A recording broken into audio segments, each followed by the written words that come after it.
Coucou à toi. Dans cette petite vidéo, laisse-moi te montrer la voie de Dans l'intimité de Marie. Et crois-moi, on va y aller. Et bien à l'intérieur, si tu vois ce que je veux dire. Hein. Attends, c'est trop chelou ce que j'ai dit, non? Vas-y, on coupe.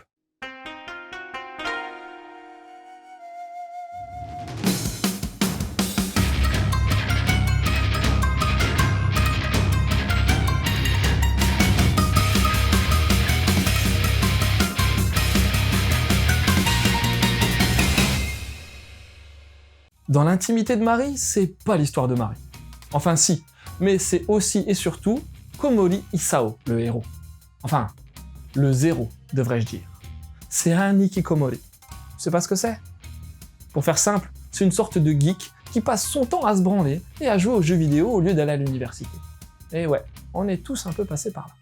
Mais tous les soirs, à 21h, il sort de sa tanière pour aller au combini du coin. Pour acheter un peu de bouffe, mais aussi et surtout pour mater Mari, une petite lycéenne super canon qu'il idolâtre.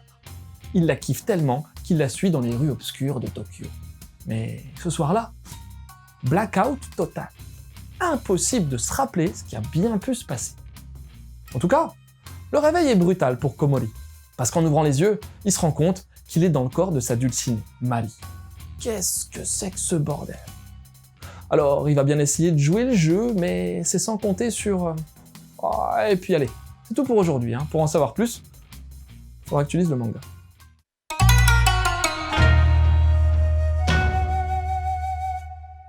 Alors, le trait d'Oshimi Shuzo sur ce titre est particulièrement réussi.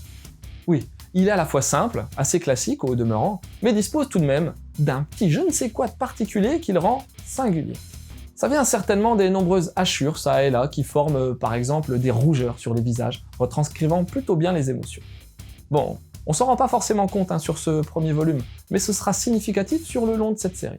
Bon, ça sent le school life, avec les uniformes, les salles de classe et tout le tralala, et tout est représenté de manière suffisamment réaliste pour qu'on soit immergé dans cette réalité plutôt fantasmée quand même. Après, le Nemu combiné au faible nombre de cases provoque une fluidité sans pareil.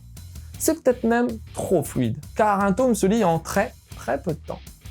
La réal a beau être propre, avec une mise en case somme toute assez variée, on a souvent des plans perso de même valeur. Normal, il y en a tellement. Pour l'édition, c'est du classique de chez classique, chez Akata, en format 13-18.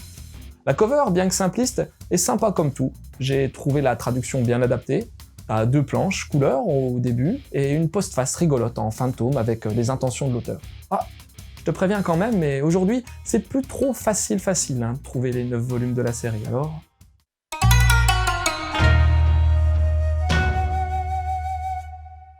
Bon, Oshimi Shuzo est sans doute l'un des mangaka les plus en vogue en ce moment. Les Fleurs du Mal? Shino ne sait pas dire son nom, Happiness, Les Liens du Sang et même Kusakabe et Moi, sorti en démat il y a peu. Ça te parle? Certainement. D'autant plus que Dans l'intimité de Marie est sans doute le titre l'ayant révélé au public français. Pourquoi ces mangas marchent aussi bien, je pense qu'Oshimi a réussi à trouver l'équilibre, pourtant pas évident, entre social, slice of life, paranormal et même glauque. Certains lui reprocheront un côté un poil trop malsain dans ses œuvres, mais je suis pas de cet avis. Parce que oui, je suis tombé sous le charme de ce Boku wa Mari no Naka.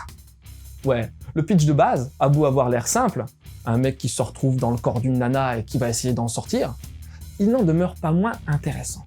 Ensuite, l'entame est à la fois percutante, mais réussit à bien poser les 2 persos principaux tout en gardant sous la semelle narrativement parlant. Ouais, tu sens que les persos ont une bonne couche de mystère qui sera dévoilée au fil des 9 tomes. Les 2 éléments qui m'ont fait adhérer à cette série, c'est déjà le rapport qu'entretient Komori vis-à-vis de Mari, ou plutôt de son corps. Imagine, t'es un mec et tu te retrouves dans le corps d'une lycéenne sexy. Tu fais quoi? D'autant plus qu'il y connaît que dalle en nana. Et pourtant, Komori a une vision idéalisée de Mari, si bien qu'il la respecte au plus haut point et il ne désire pas la salir.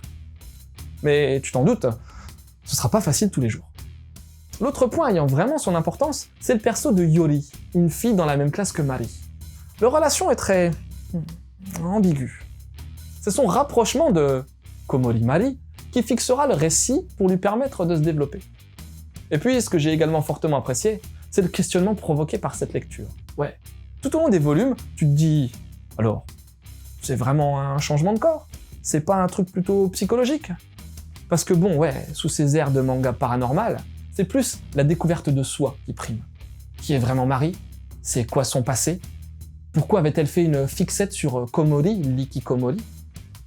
Tout ça sera au cœur de cet excellent manga.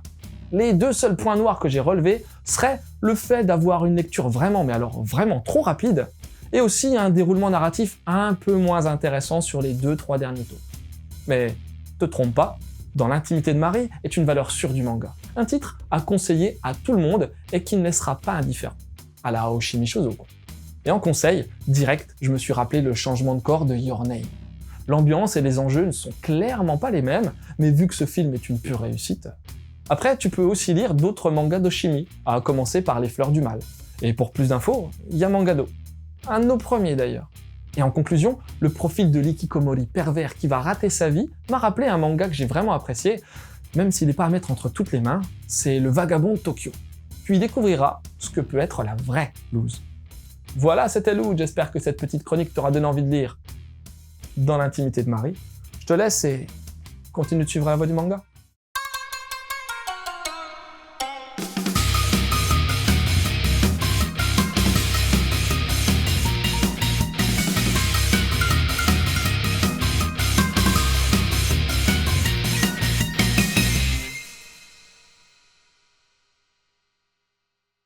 Devenir une femme? Non, non merci. Je fais partie des gens qui trouvent qu'être une nana doit être bien plus compliqué que d'être un mec. Bon, pour une journée ou deux, pourquoi pas? 48 heures à me tripoter, je pense que ça devrait suffire. C'est bon vieux, t'as coupé?